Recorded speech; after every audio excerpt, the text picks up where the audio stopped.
আসসালামু আলাইকুম বন্ধুরা, কেমন আছেন? আলহামদুলিল্লাহ আমরা অনেক ভালো আছি। তো ঈদের পরে আমাদের আর কোথাও যাওয়া হয়নি। তো ওর খালামণি এসেছিলো আমাদের বাসায় ঈদের পরে।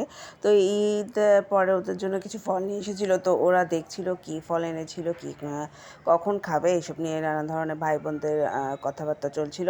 তো আমি সেদিন কী রান্না করেছিলাম এটা আপনাদের সাথে শেয়ার করব আজকে। প্রথমে পোলাও করেছিলাম, তারপরে বেগুন ভাজি করেছিলাম, আর ডিমের একটা ঝাল দিয়ে ডিম ভুনা করেছিলাম, আর চিকেন রান্না করেছিলাম ঝাল করে, আর সাথে ছিল আলু ভাজি, তারপরে মুরগির একটু ঝোল করে একটু কোরমা করেছিলাম, আর বেগুন ভাজি। এই তো যেহেতু তারা হুট করে এসেছে তাই যা পেরেছি আলহামদুলিল্লাহ তাই রান্না করে খাওয়ানো হয়েছে তাদেরকে।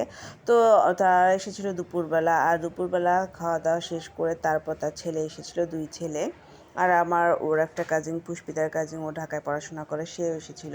তো সবাই মিলে আমরা একসাথে টেবিলে বসে খাচ্ছিলাম। তো কে কীভাবে খাচ্ছিলাম সেটা শেয়ার করব। তারপরে এরা চলে এসেছে।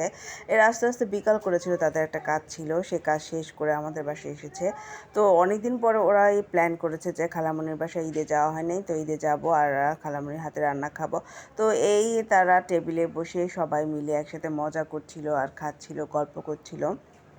তো সবাই যখন একসাথে হয় তখন অনেক রকমের গল্প চলে, হাসাহাসি চলে, মজা করা চলে। তো এই কাজিনদের মধ্যে এরকম মিল থাকাটাই অনেক মানে সবার হয়ে ওঠে না।